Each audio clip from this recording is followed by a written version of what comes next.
Welcome to the weather briefing for the remainder of this week into the upcoming weekend. Here are the weather highlights for South Florida through the weekend. A small northeast swell off the Palm Beach County coast has resulted in a small craft advisory for those waters to be in effect through Thursday evening. The seas and swell will begin to subside by the weekend. The swell, along with a light onshore wind, will also cause a high risk of rip currents at the Atlantic beaches Thursday and Friday. These conditions will improve over the weekend, although there will likely be a continuation of a slight to moderate risk of rip currents as an onshore flow will continue. It will also be a mostly dry weather pattern as high pressure will dominate. A weak surface trough of low pressure may develop Thursday afternoon, resulting in a few showers near the east coast. Here is a look at the current wind forecast Friday and Saturday.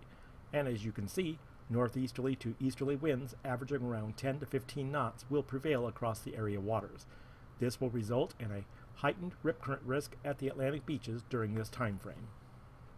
Here is a look at the forecasted weather map through Friday, and as you can see, no precipitation is expected across South Florida as high pressure across the western Atlantic remains in control, and the position of this high pressure is what is allowing winds to turn more easterly.